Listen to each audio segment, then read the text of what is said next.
누가복음 언어강의 5번째 시간을 여러분들과 함께 시작하도록 하겠습니다. 오늘 본문의 말씀은 누가복음 14장 15절과 24절의 말씀입니다. 이 말씀을 가지고 사양하여 가로되라는 제목으로 주신 양식을 함께 나눕니다. 먼저 본문의 말씀을 함께 읽겠습니다.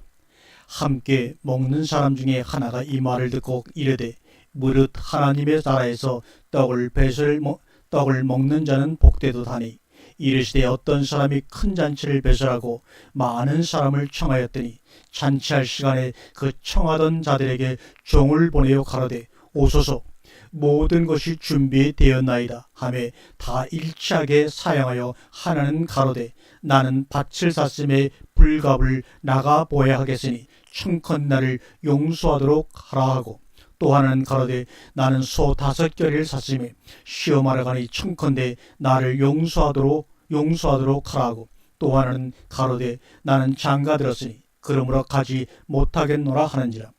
종이 돌아와 주인에게 고하니 이에 집주인이 노하여 그 종에게 이르되 길과 산을 가로나가서 사람을 강권하여 데려다가 내 집을 채우라. 내가 너희에게 말하노니 전에 청하였던 그 사람은 하나도 내 잔치를 맛보지 못하리라 하였다 하시니라. 아멘.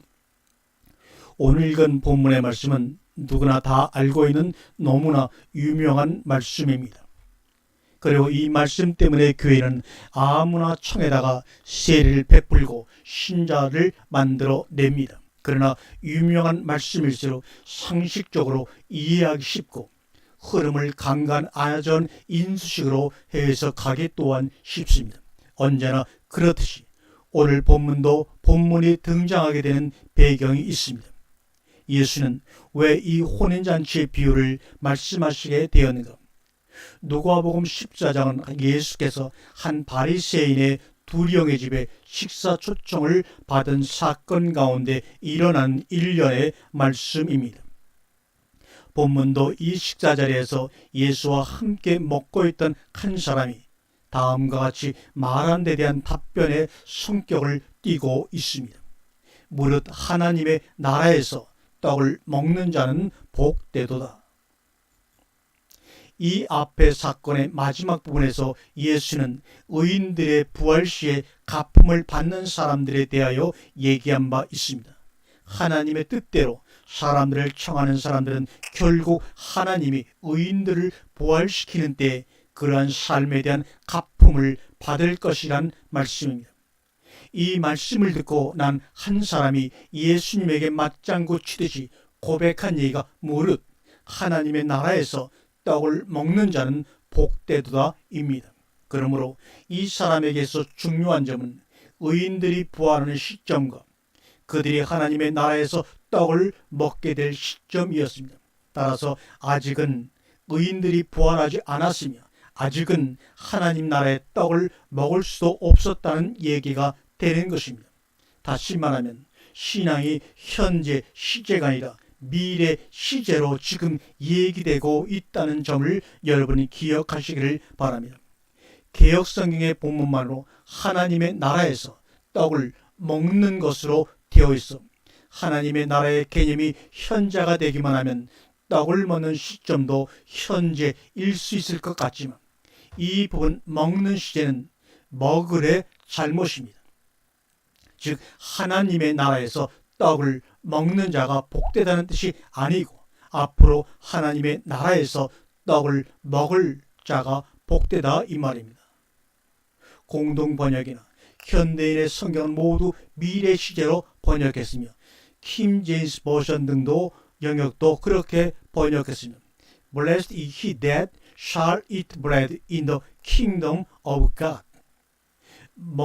먹는 것이면 어떻고 먹으리면 무에 그리 될 수 있기에 이렇게 장한 논설을 늘어놓는 것인가? 예수에게 이런 말을 한 사람의 심중을 우리가 정확히 이해해야만 예수님의 메시지가 의미하는 내용이 드러나기 때문입니다. 이 사람이 예수의 메시지를 제대로 이해하고 있었다면 떡을 먹는 현재 시자가 되어야 옳을 것입니다. 이 경우 이 사람은 예수님이 공생의 기간 중에 만난 흔치 않은 믿음의 소유자가 됩니다. 그러나 이와는 반대로 이 사람이 하나님 나라에서의 식사를 앞으로 일어날 미래의 사건으로 생각을 하였다면 이는 예수의 메시지를 제대로 이해하지 못했으며 그 다음에 나오는 예수의 말씀은 하나님 나라에 대한 이 사람의 오해를 지적하고 깨우치는 말씀이 되기 때문에 먹는다는 동사의 시제가 중요한 문제로 대두가 되는 것입니다. 가끔 지적하는 문제이지만 오늘날에 있어도 이 문제는 마찬가지입니다. 하나님 나라에서 떡을 먹는 사건은 여전히 미래적인 사건입니다. 비록 교회에 성만 차리하는 것이 있지만 그것은 어디까지나 하나님 나라의 떡에 대한 모형과 그림자에 불과한 것이며 실제로서의 양식은 앞으로 우리가 휴거를 통하거나 아니면 죽어 천국에 가서 있을 사건으로만 생각들을 합니다. 그러므로 휴거의 시점이나 자신이 죽는 날 등을 알고자 하는 인간의 욕망은 정말로 대단합니다. 그날을 알면 그날을 준비할 수 있어 좋대나 어쩌대나 신앙의 내용이 미래적인 사건이 되면 신앙은 두려움의 영역이 넓어지고 말세론 같은 것이 판을 치며 인간들을 태폐적으로 만들어 버립니다. 여기서 태폐적이라는 말의 뜻은 윤리, 도덕적인 것은 아닙니다. 사람들로 하여금 하나님이라는 보이지 않는 이데올로기에 묶이게 하고 생명이 아닌 껍데기 같은 선악에 머물게 하고자 하는 모든 움직임을 나는 태폐적이라고 말씀하고 있는 것입니다. 그러므로 하늘 양식을 먹는 사건이 미래 시제가 되면 이건 인간들을 태폐적이 되게 합니다. 생명의 자람의 결정적인 양식은 미래로 돌리고 오직 영락한 이름뿐인 하나님에게 온갖 충성을 강요하기 때문입니다. 하나님을 입에 담고 있을 휴거를 믿는다고 문제가 되지는 않습니다. 하나님은 오늘 나의 아침 식사상에 오르는 한 마리의 생선이어야 하고 후거는 이미 우리 삶에서 과거여야 합니다. 그래야 이 세상이 알지 못하는 사람, 감당치 못하는 사람이 되는 것입니다. 미래 휴거는 과거의 휴거가 만들어내는 결과일 뿐 우리가 믿고 기다리며 집을 몽땅 정리하며 부산을 떨어야 할 일은 절대로 아닙니다. 그럼에도 불구하고 과거 92년 10월의 휴거가 인기를 끈 이유는 우리는 그런데 미혹되지 않는다는 사람들도 휴거에 대하여 자신이 있어 그러는 것은 아닙니다. 다만 그런데 들떠있게는 자신의 이성이 좀 세련되었을 뿐입니다. 스스로의 신앙이 현재 중심이 아니라 미래 지향의 둥그름 잡기라는 반증입니다. 예수님에게 있어 하나님을 믿는 문제는 항상 오늘 여기에 그 뿌리를 두고 있습니다. 그리고 본문에서 예수님에게 한 말은 사람의 신앙은 그 뿌리가 내일 저기에 있다는 점입니다. 그러나 우리가 오해하지 말아야 할 것은 오늘 여기라고 해서 이 땅의 의식 문제나 인권이나 민주화 통일 문제 등이 신앙인의 삶이라는 뜻은 아닙니다. 오히려 그 반대입니다. 가장 현실적이면서 가장 비현실적인 것이 신앙입니다. 신앙은 땅에서 하늘을 사는 삶이며 오늘이라는 시간 속에서 내일을 살아내는 것입니다. 예수님은 오늘 이 땅에서 사람이 떡으로만 사는 것이 아니라 하나님의 입으로 나오는 말씀으로 산다고 가르친 분이었습니다.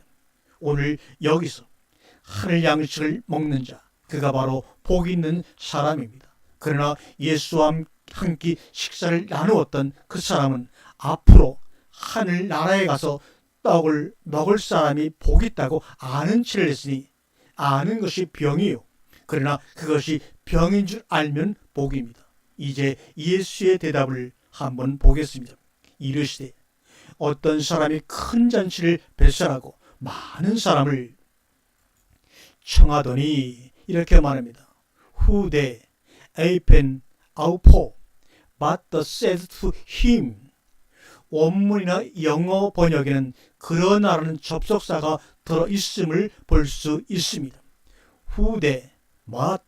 이 말은 예수의 잔치 비유가 무릇 하나님의 나라에서 떡을 먹는 자는 복되다라고 말한 그 사람의 견해에 반대되는 것임을 주님은 분명히 나타내고 있습니다.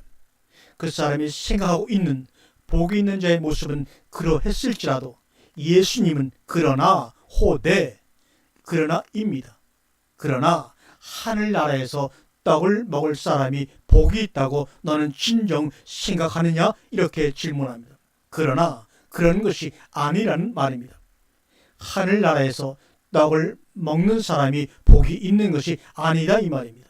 미래에 일어날 그런 소망사항이 중요한 것이 아니고 정작 중요한 문제는 어떤 사람이 잔치를 배설하고 사람들을 청했는데 사람들이 오지 않았다는 사실입니다. 바로 이런 부분이 신앙의 현실성을 나타내고 있습니다.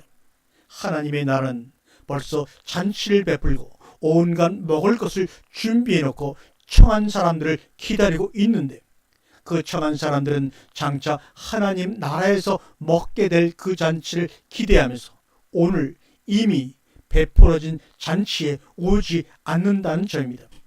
이런 것을 일컬어 신앙이 관념화되어 있다고 하는 것입니다.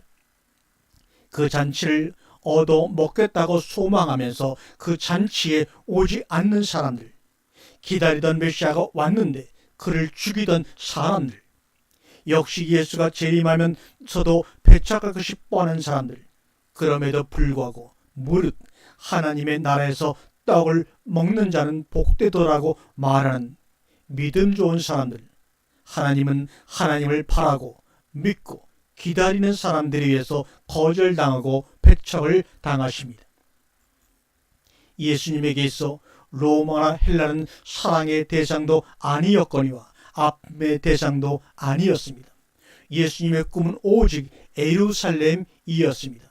그런데 지금 그 예루살렘이 하나님을 오해하고 있는 것입니다.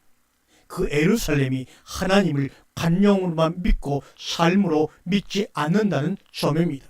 하나님은 지금 예수를 이 땅에 보내시어 하나님 나라의 양식을 공급할 준비를 완전히 갖추었지만 사람들은 그런 양식이 아닌 육신의 배를 채울 양식을 구하고 있었으며 예수가 육신의 병을 고친 뜻은 우리 죄의 사유에 대한 그림자였음에도 불구하고 사람들은 그저 간암이나 고쳐서 한 10년 더 살았으면 하고 있습니다.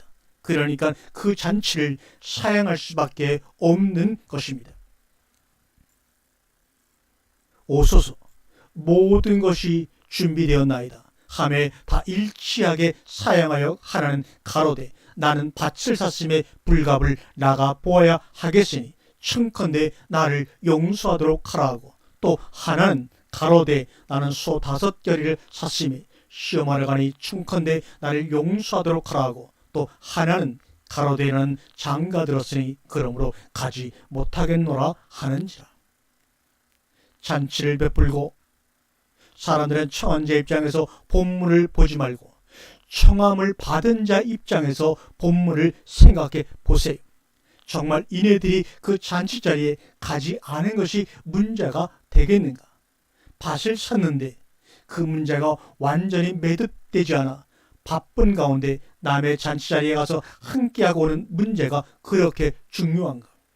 우리 같으면 부동산 계약서를 손에 쥐고 남의 잔치 자리에 가겠는가? 아니면 혹시 부동산에 이런저런 문제가 없는지 알아보러 가겠는가?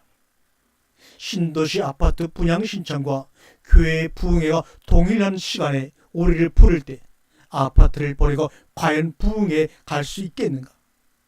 그럴 수 없다면 우리는 누가 뭐래도 본문에 나오는 밭을 샀기 때문에 잔치 자리에 가지 못한 사람을 비난하면 안 됩니다. 왜냐하면 그가 바로 곧 나이기 때문입니다. 다음에 소 5겨리를 산 사람을 생각해 봅시다. 생각하고 말 것도 없이 내가 내 소가 중요한가, 남의 잔치가 중요한가? 두말하면 잔소리입니다. 과연 이 소가 건강한 소인지, 어떤 문제는 없는지 알아보고 시험해 보는 일이 당연히 중요합니다. 이렇게 현실적이고 중요한 문제를 제쳐두고 남의 잔치 자리에 가서 술이나 한 잔 얻어먹는 게 온전한 인간의 바람직한 태도인가? 자기를 청한 사람과의 관계도 물론 중요한 문제이지만 그건 어디까지나 자신의 일이 깨끗이 정리된 다음의 일입니다. 자신의 일은 여기저기 정리되지 않은 채 널려 있는데 남의 잔치에 들러리나 서러가는 사람을 우리 같으면 무엇이라고 평하겠습니까? 그러므로 이 사람 역시 우리 눈에 하등의 잘못이 없는 사람입니다. 오히려 이런 사람의 현실적인 형편을 무시하고 자기 잔치 자리에 오지 않았다고 화를 내는 잔치집 주인에게 문제가 있는 것 아니겠습니까? 우리가 만일 둘 사이에 재판자라면 우리는 누구의 손을 들어주겠는가?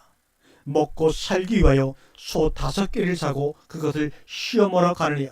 잔치에 가지 못한 사람을 잘못이라고 할 것인가? 아니면 그런 전후 사정에 대한 가만도 없이 무조건 자기 잔치 자리에 오지 않았다고 노발대발하는 집주인을 잘못이라 할 것인가? 그 다음에 나오는 사람도 마찬가지입니다. 막 장가들어 신혼인 사람이 남의 잔치에 갈 여유가 있겠습니까? 요사이 얘기라면 신혼여행도 가야 하고 시댁 식구나 처가 식구들에게 인사도 해야 하고 축하해준 여러 어른들께 감사의 표시고 표시도 해야 할 것이고 친구들을 불러다 집들이도 해야 할 것입니다. 어디 그뿐이겠습니까? 새로운 생활에 대한 설교와 장가 들으라고 그동안에 밀린 일도 정리해야 할 것이며 무엇보다 사랑스러운 아내에게 푹 빠져 보내는 시간을 제쳐두고 남의 잔치에 가야 할 이유가 없는 것입니다. 그러나 잔치를 베푼 집주인은 이 사람에게도 관용을 베풀지 않습니다. 그의 형편과 처지를 이해하지 않습니다. 이 주인이야말로 닭한 사람 아닙니까? 오늘 성경의 이야기는 대체로 이런 수준입니다. 인간적인 윤리나 상식으로는 도저히 이해되지 않는 내용입니다. 우리의 상식으로는 집주인의 노발대발이 오히려 지나친 반응입니다. 우리는 여기 나오는 잔치에 참석하지 못한 사람들을 충분히 이해할 수 없습니다. 우리였다고 하더라도 이들처럼 분명히 행동을 했을 것입니다. 신앙이 관념이 아니라 삶이라는 얘기는 바로 이런 것입니다. 잔치가 베풀어지고 있다는 사실과 그 집주인이 나를 청했다는 사실을 알고 믿는 것은 그리 큰 문제가 아닙니다. 나의 머리나 나의 가슴이 그 사실을 아무리 정확하게 이해하고 받아들이고 있다 하더라도 실제로 잔치가 베풀어지는 시간에 그 자리에 가 있을 수 없다면 만사허사입니다. 물론 예수님이 말씀하신 이 혼인잔치의 비유는 하나님이 우리를 당신의 잔치에 청하시는 모습을 형상화한 것입니다. 그러므로 우리는 하나님이 계시고 그가 우리를 위하여 천국 잔치를 베푸셨다는 사실에 황홀해 있으면 안 됩니다. 우리가 하나님의 존재하심을 믿고 그가 우리를 위하여 이런 놀라운 잔치를 준비하고 부르신다고 믿는다고 하더라도 그 믿음이 우리를 그 잔치자리로 인도해 가지는 않기 때문입니다. 문제는 하나님이 우리를 청하셨다는 사실에 있지 않습니다. 문제는 정작 그 자리에, 그 잔치자리에 아무도 오지 않았다는 사실에 있습니다. 그러나 오늘날 우리 기독교인들은 하나님이 계시고 그가 우리를 위하여 잔치를 베푸신다는 그 사실을 믿고 감사한 삶을 살기만 하면 문제가 다 해결되는 줄 알고 있습니다. 이렇게 아는 것은 바로 관념이라고 하는 것입니다. 그렇기 때문에 신앙이 미래 시제에 머물고 오늘 하나님의 떡을 먹는 자가 복되다고 말하는 것이 아니라 내일 저 천국에서 하나님의 떡을 먹을 자가 복되다고 자기 딴엔 꽤 그럴듯한 얘기를 예수님에게 하게 되는 것입니다. 오늘 예수님의 가르침을 요약하면 이렇습니다. 아니에요. 신앙은 내일 천국에서 하늘 양식을 먹는 것이 아니고 오늘 여기서 하늘 양식을 먹는 것이라고 말씀합니다. 그래서 하나님이 너희를 위하여 하늘 잔치를 베푸셨지 않았더냐. 그러나 너희는 인간 세상의 자질구레한 문제들 때문에 하늘 양식을 먹는 잔치를 기피하고 있지 않느냐. 너희들의 변명이라는 것은 너희들 차원, 너희들 세상에서는 합리적이고 타당한 것 맞아. 그러나 결국 그 얘기는 하늘을 버리고 땅을 선택했다는 얘기가 아니냐. 이렇게 우리에게 되묻고 계신 것입니다. 그러면서도 하나님을 믿는다고 생각을 하고 장차 하늘나라에 가서 하나님과 더불어 영생할 꿈을 꾸고 있으니 어이 낙한 일이 아니더냐 이 말입니다. 하나님이 우리를 부르심은 이 땅에서의 합리적인 인간, 인격적인 인간이 목적이 아닙니다. 방글라데시 같은 나라 말고 독일이나 미국 같은 괜찮은 나라의 시민권을 주고자 함도 아닙니다. 사도 바울이 말한 바 하늘의 시민권을 주고자 하심이며 하늘의 시민권을 곧 이 세상에서는 외국인과 나그네라는 의미입니다. 그러므로 이 세상에서는 밭을 살 일도 없어야 합니다.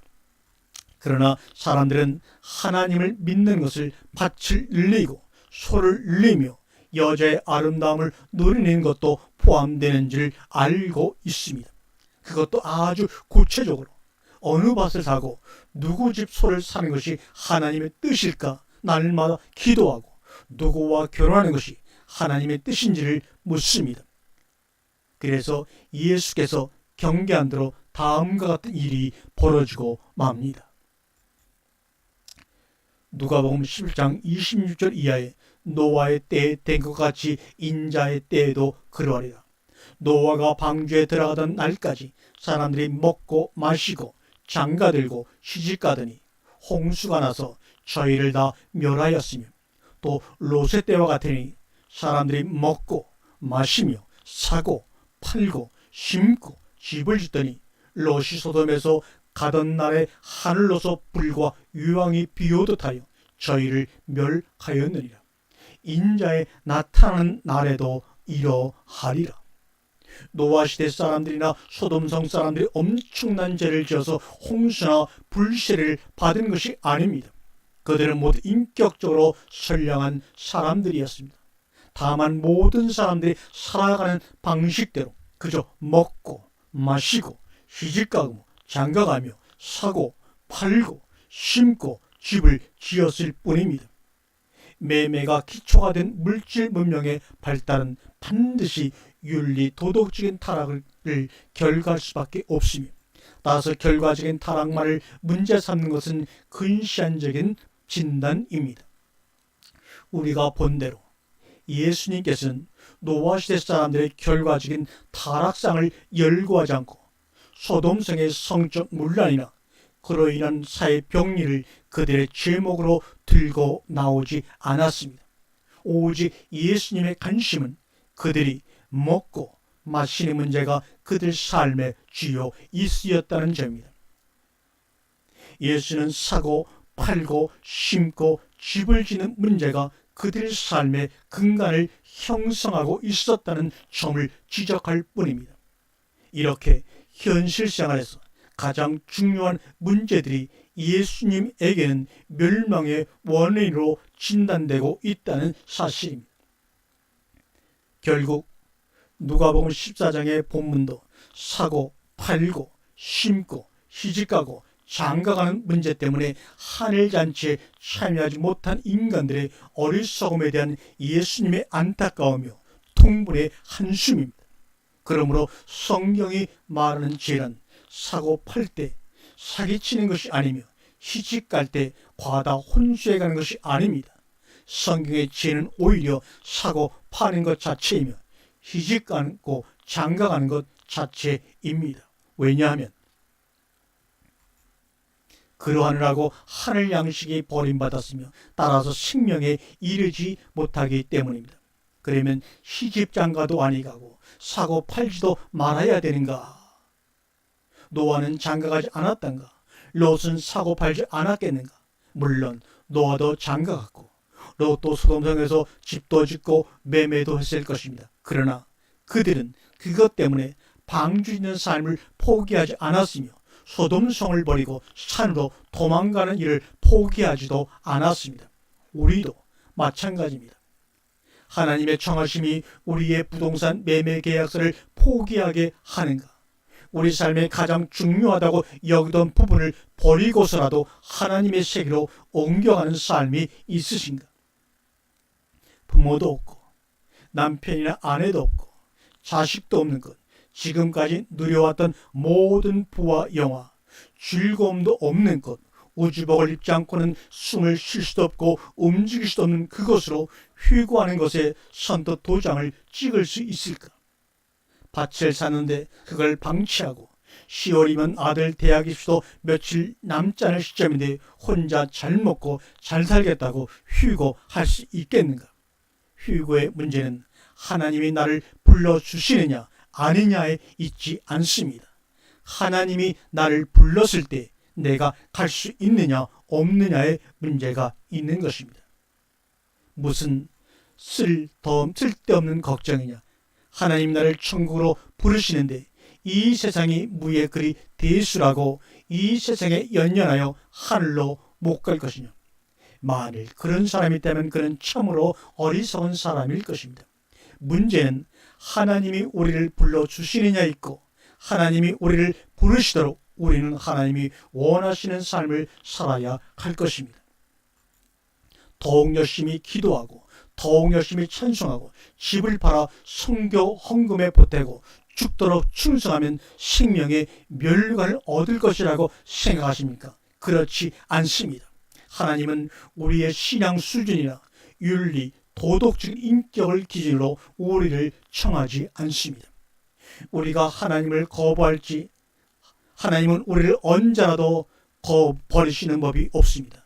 우리가 오히려 하나님을 거부하고 버리는 일이 일어날지라도 말입니다. 우리가 죄인으로 살 때 하나님은 우리 죄를 위하여 당신의 아들을 십자가에서 죽이신 분입니다. 인간 세상에도 아들이 아버지를 버리는 경우가 있어도 부모가 자식을 버리는 일은 없지 않습니까? 그래서 하나님이 우리를 부르심은 인간적인 조건에 기초를 두지 않습니다. 오히려 인간적으로 모자라고 연약한 것이 조건이라면 조건입니다.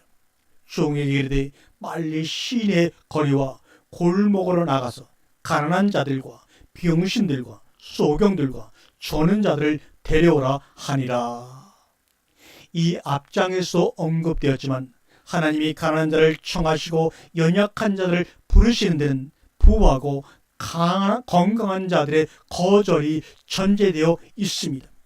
부자들이 하나님의 부르심을 거절한 이유는 하늘의 소망보다는 땅의 현실이 더 소중하고 좋았기 때문입니다. 이 땅에서 소망이 있고 미련이 있는 사람들은 그들의 그러한 소망과 미련 때문에 결국 하나님 나라를 거부하고 온갖 변명과 핑계로 이 땅에서 살고자 합니다. 밭을 살 만한 돈이 없었다거나 소를 사서 무언가를 도모할 계획이 없었더라면 이들은 모두 하나님의 잔치에 참석했을 것입니다. 아무도 자기에게 시집올 사람이 없는 병신이나 소경이었더라면 하나님의 부르심을 사양하지 않았을 것입니다. 화는 돈이 있었다는 점이고 무언가를 경영하고자 하는 계획이 있었다는 점입니다. 그리고 건강한 육신이 있었다는 점입니다. 인간적인 안목으로는 참으로 괜찮은 사람이요 바람직한 삶의 양태인데 그것이 하나님의 부르심을 사양하게 하고 있으니 눈이 있어도 보지 못하고 귀가 있어도 듣지 못하면 이사야나 예수 시대만의 문제가 아닐 듯 싶습니다. 이 장의 제목에서 이미 암시한 바지만 천국과 천국의 잔치는 사람들이 사양하기 때문에 못 들어가는 것이지 하나님이 인간들을 선별적으로 입장시키기 때문에 못 들어가는 것이 아닙니다. 잔치도 좋고 천국도 좋지만 내가 가면 남은 아내는 어떻게 하고 자식은 또 누굴 믿고 삽니까? 밭을 사는 것도 수많은 사람들의 생계가 달려있는 문제 아닙니까?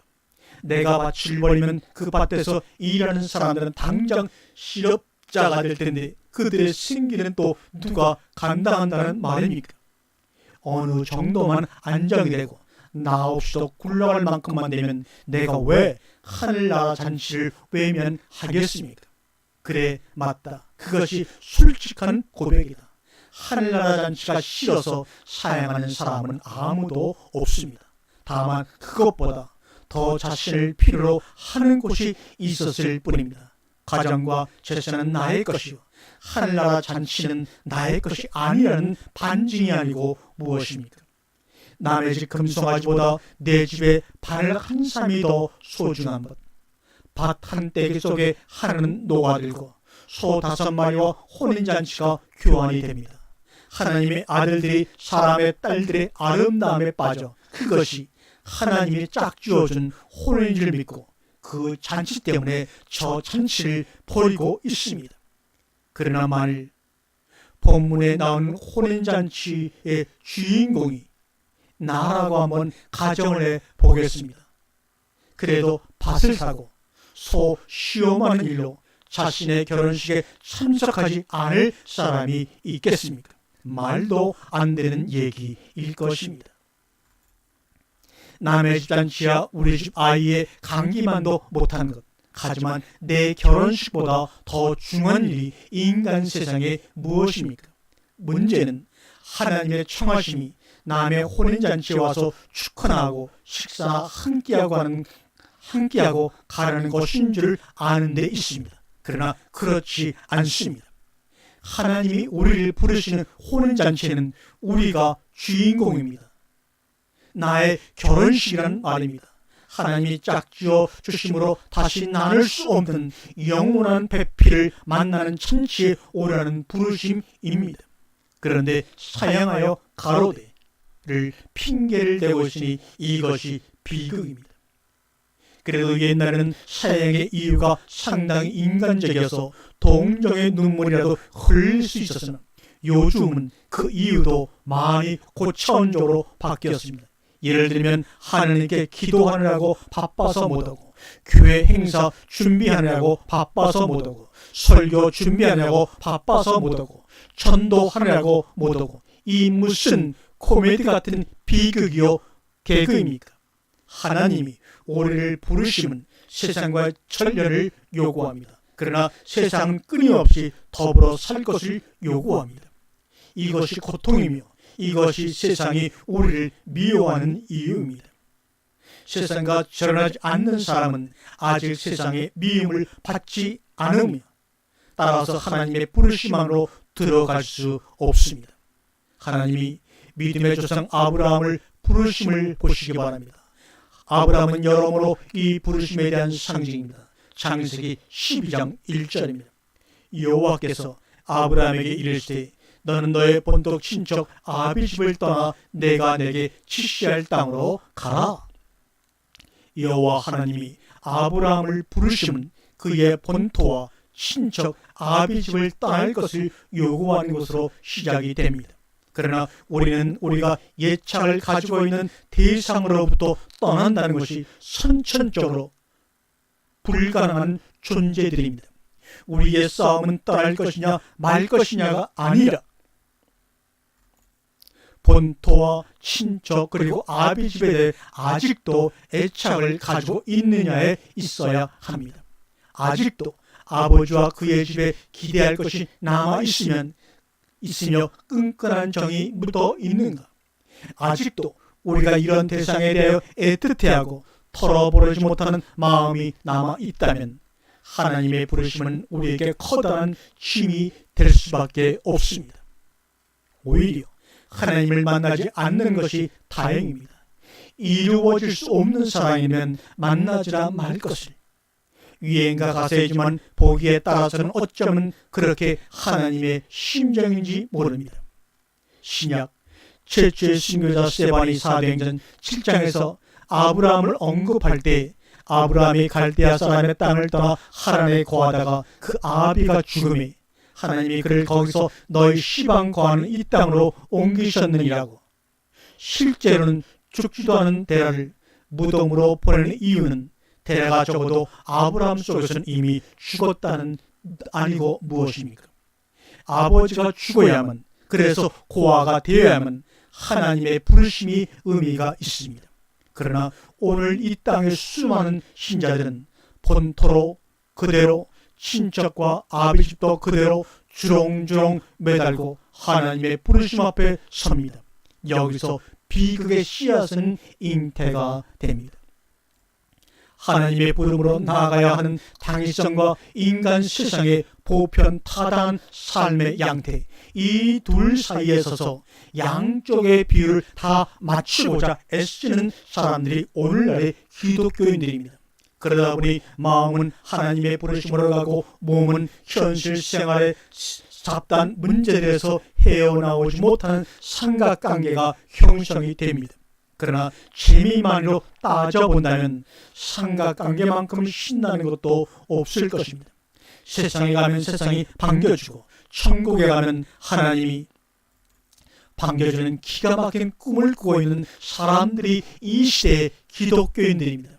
그래서 장로라는 직분이 사회에서 또 알아주는 하나의 지위나 경력이 되고 있으며 원로 목사 정도 되면 대통령께서도 그를 초청해다 국정을 설명하고 조언을 듣는 지경이 되었습니다. 예수가 언제 빌라도 국정 자문위원이 되었으며 언제 헤롯의 통치시대에 시비를 걸었습니까? 하나님의 부르심을 입은 사람들은 세상으로부터 반드시 떠나야 합니다. 땅에서의 일상사로부터 하늘의 영원으로 주민등록을 옮겨야 합니다. 우리가 세상에 대하여 냉정하지 못하면 하나님이 우리에 대하여 냉정하십니다. 하나님은 우리의 형편이나 처지를 모르시는 분이 아닙니다. 우리가 세상에서 먹고 입고 거할 집이 있어야 한다는 사실을 알고 계시는 분입니다. 우리는 그럼에도 불구하고 우리를 세상에서 불러내시는 하나님을 알아야 합니다. 하나님은 우리의 변명이나 하소연에 귀 기울이지 않습니다. 오히려 그런 변명거리를 잘라버리라고 요구합니다.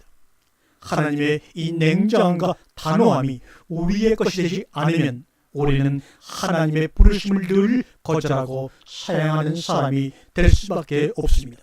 그리고 그렇게 하나님의 부르심을 늘 거절하고도 천국에서 하나님의 잔치에 참여할 야무진 꿈을 꾸고 있는 사람들이 되고 말 것입니다. 예수의 다음 말씀이 우리를 향한 안타까움을 기억하시기 바랍니다. 누가복음 9장 59절과 60절의 말씀입니다.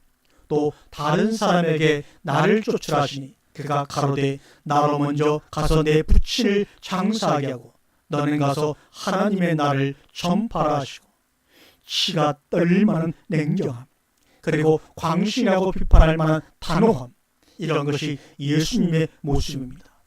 인간 세상에서는 죽은 사람마저도 얼마나 인간을 구속하는지, 인간 세상에서는 지극히 당연한 윤리나 도리가 예수님에게는 끊어야 할 문제가 되고 있으니, 이래서 하나님과 인간들은 아직도 만나지 못하는 팽생인가 봅니다.